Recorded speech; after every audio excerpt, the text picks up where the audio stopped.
Hi, I'm Aliyah Aziz, and you're watching A News Weekend. Here are the headlines. Major Russian missiles attack sparks explosions in Kiev and Mykolaiv, injuring 6. Poland puts air defense on high alert. A dramatic standoff at Ottawa's Parliament Hill, leading to a man's arrest after he barricaded himself inside the East Bloc. Trump urges Americans to hang tough after stock markets had one of the worst weeks of this century.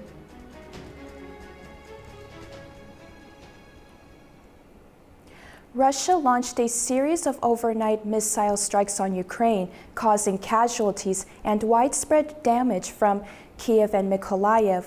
The attacks come as the country mourns the victims of a deadly strike of Kryvyi Rih. A wave of Russian missile attacks struck Ukraine early Sunday, injuring at least 3 people and sparking multiple fires across Kyiv. Mayor Vitaly Klitschko said blazes were reported in at least 3 districts of the capital. Air raid alerts were issued nationwide around overnight, with Ukraine's Air Force warning of incoming strikes, including in regions bordering Poland.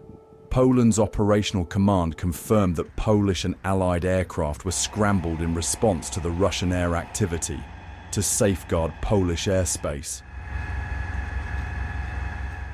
In the south, 3 women were injured in the Mykolaiv region following another Russian strike. Videos released by Ukraine's state emergency services show firefighters battling flames through the night in residential areas.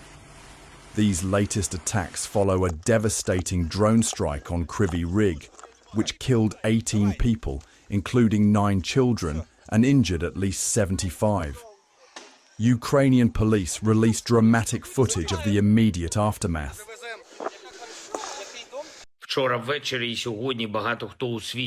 President Volodymyr Zelensky expressed gratitude to nations that condemn the strikes. A national day of mourning has been declared in Ukraine to honor the victims of the Kryvyi Rih attack. Russia's defense ministry said on Sunday that its air defense forces shot down 11 Ukrainian drones overnight. The drones were intercepted over the border regions of Kursk and Belgorod, as well as in southern Rostov. Rostov's acting governor, Yuri Slusyar, reported no injuries. He stated debris from the drones fell on administrative buildings in one district.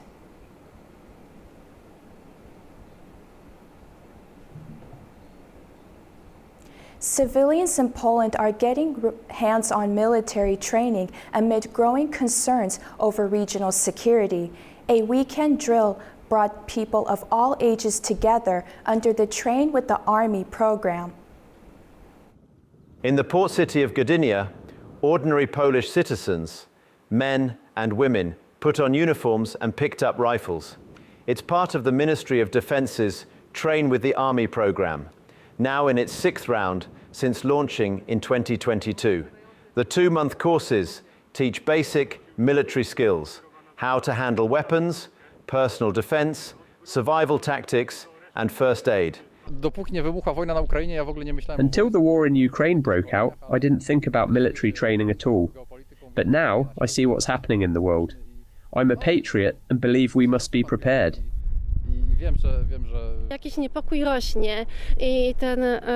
There's this growing anxiety.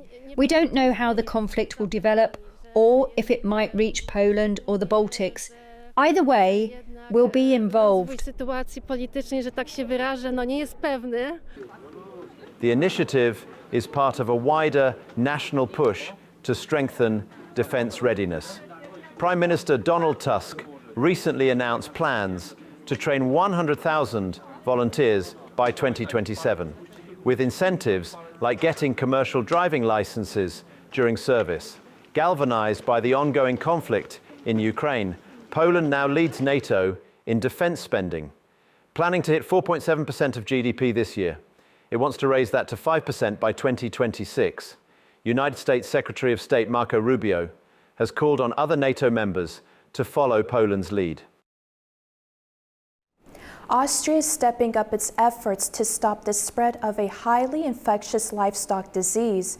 Authorities have shut down multiple border crossings with Hungary and Slovakia after confirmed outbreaks. Foot and mouth disease, which affects animals like cows and pigs, was found on farms in both countries. At border checkpoints, vehicles and pedestrians must walk over disinfected mats, and authorities inspect for meat products. The Czech Republic and Slovakia implemented these measures on March 27th, placing mats at 4 crossings. A dramatic standoff unfolded at Ottawa's Parliament Hill on Saturday afternoon, leading to a man's arrest after he barricaded himself inside the East Block. The hours-long lockdown resulted in evacuations and road closures as police worked to bring the situation to a safe resolution. A man was arrested late Saturday night following an extended lockdown at Canada's Parliament Hill in Ottawa. Authorities said the individual had gained unauthorised access to the East Block of Parliament earlier in the afternoon and barricaded himself inside the building. Ottawa police confirmed the man was taken into custody without incident. However, as of late Saturday, no details regarding potential charges or the motive for the incident had been released. The situation began around 3 p.m. when the man entered the East Block, which houses parliamentary offices. Police issued a warning urging those inside the building to seek shelter, lock doors and hide.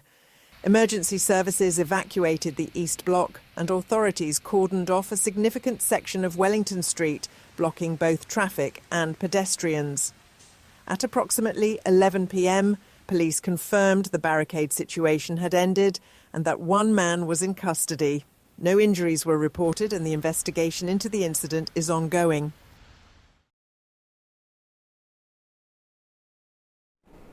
In the face of economic turmoil, U.S. President Donald Trump has told Americans to hang tough.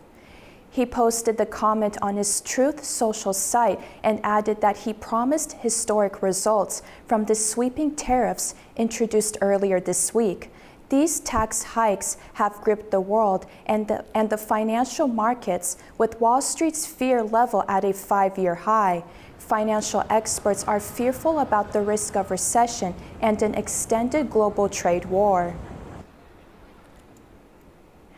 U.S. stocks are facing their worst week since the COVID-19 pandemic in 2020. It's after China's strong response to President Donald Trump's sweeping tariff announcement on Wednesday, fueling fears of a deeper global economic crisis.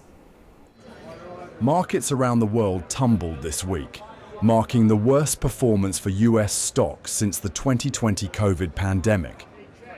It's after President Donald Trump introduced tax hikes globally on Wednesday, slapping a 10% tariff on most U.S. imports and much higher levies on dozens of countries, erecting the steepest trade barriers in more than 100 years. It's caused world leaders to condemn the move. The downturn continued on Friday after China's retaliation against Trump's new import taxes of 54%. A move that escalated trade tensions between two of the world's biggest economies. China retaliated with 34% tariffs on US goods, restrictions on key minerals, and blacklisting American firms. Analysts warned Trump's sweeping tariffs could lead to a global recession.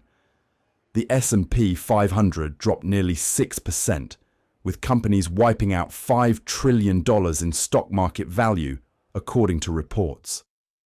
The Dow and Nasdaq also plunged. European and Asian markets felt the shockwaves too. Some companies like Apple and Nike saw major losses, while small business owners in the US say they may be forced to close.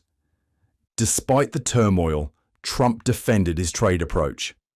However, the Federal Reserve warned of rising prices and slower growth in the months ahead. Heavy rain and flash flooding hit the South and Midwest on Saturday, worsening the damage from severe storms.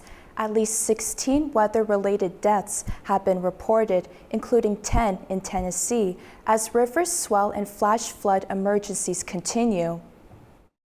A new round of torrential rain and flash flooding hit parts of the US, exacerbating ongoing damage from days of severe storms that have already caused widespread devastation. Forecasters have warned that rivers in some areas will continue to rise for several days. The central US has been hammered by relentless rainfall, swelling rivers, and prompting flash flood emergencies from Texas to Ohio. The National Weather Service has indicated that numerous locations across multiple states could reach major flood stage, with significant flooding of buildings, roads, bridges, and other essential infrastructure. Since the storms began, at least 16 weather-related deaths have been reported, including 10 in Tennessee. Authorities continue to monitor the situation, with flooding expected to worsen as the rains persist. Israeli Prime Minister Benjamin Netanyahu is heading to Washington for a high-stakes meeting with U.S. President Donald Trump on Monday, April the 7th.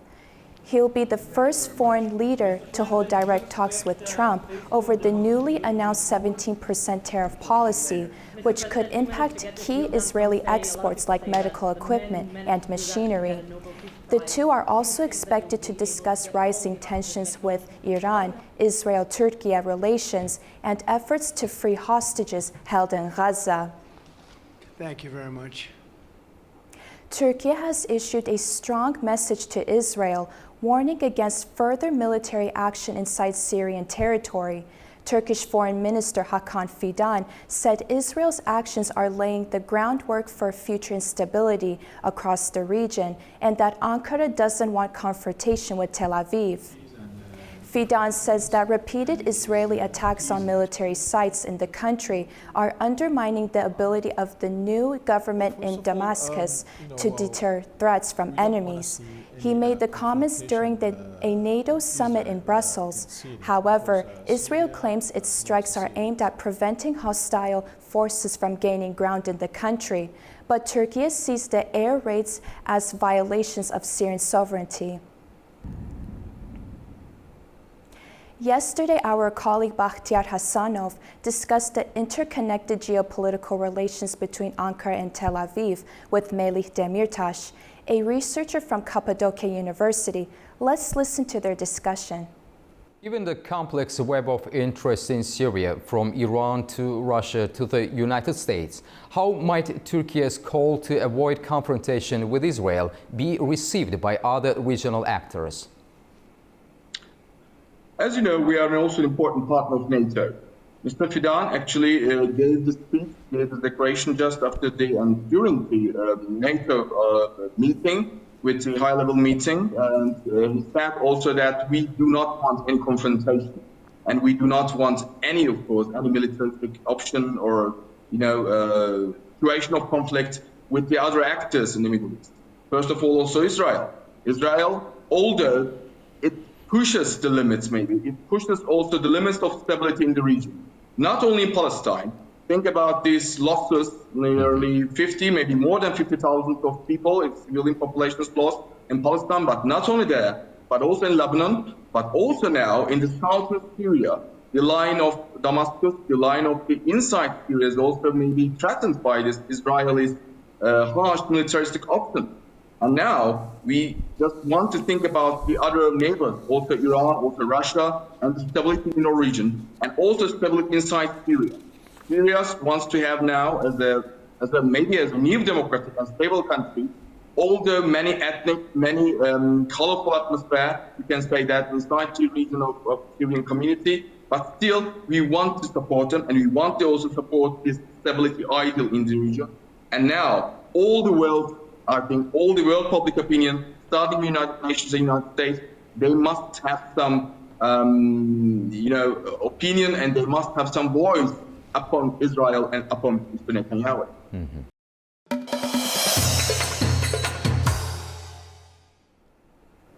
France and Armenia are looking to build ties within the defense industry. The Armenian Minister of High-Tech Industry, Mehtia Hayrapetian, met with Emmanuel Chiva, the chief executive of the French Defense Procurement Agency, known as the DGA in France. The officials discussed potential military-industrial cooperation and starting technological exchange programs. They also discussed the development of defense technologies in Armenia, according to officials.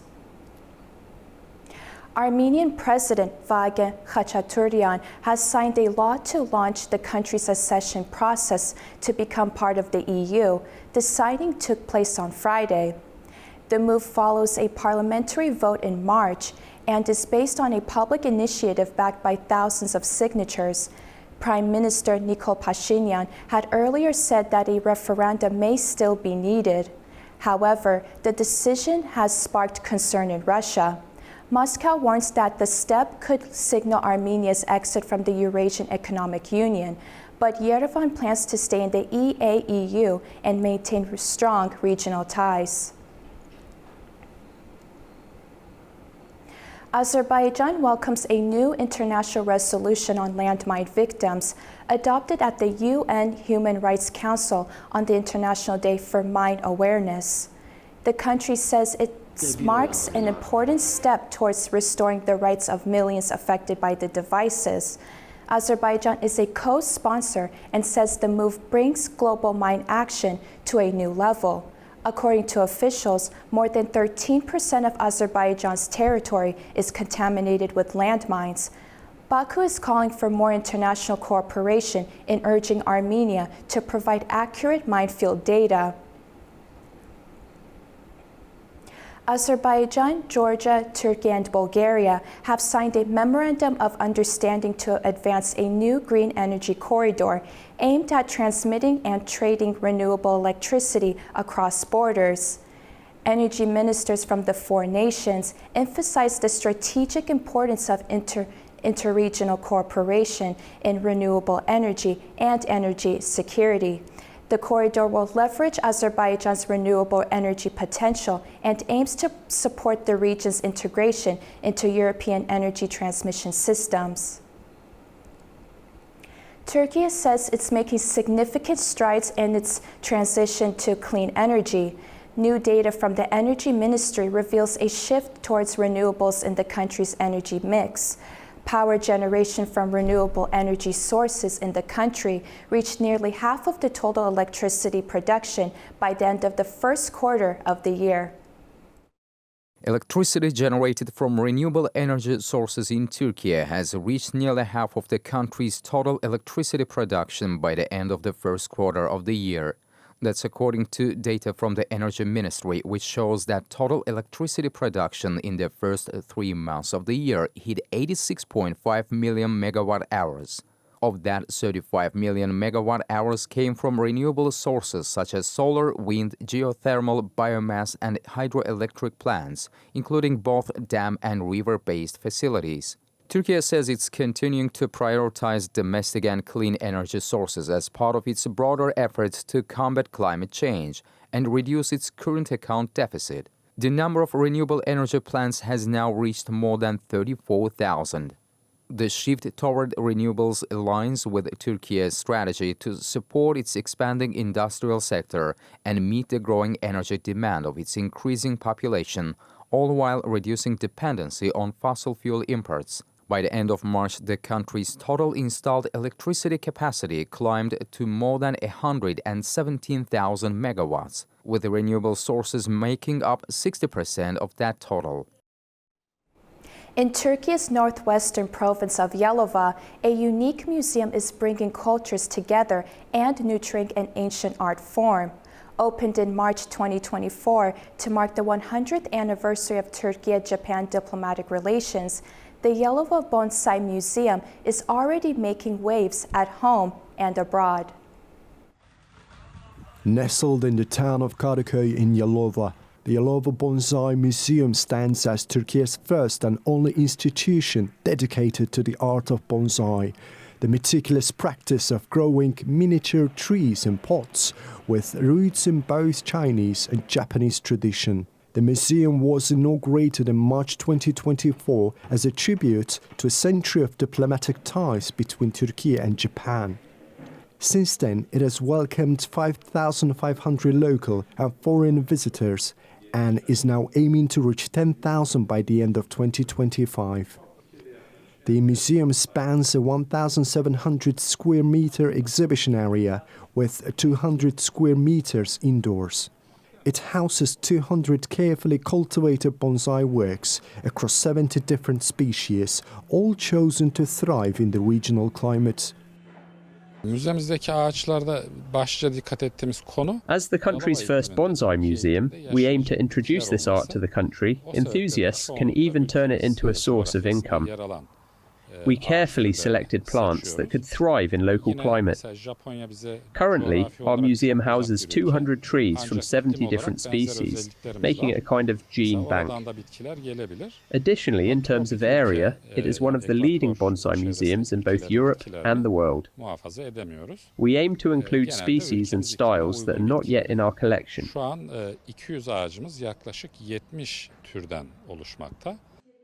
In February, the museum made its international debut at the 25th International Trophy in Belgium, one of Europe's most prestigious bonsai events, and brought home first place in the bonsai pot category. Şimşek highlighted that the museum was founded with the vision of representing Turkey globally, which is why they have started participating in the most prestigious international events.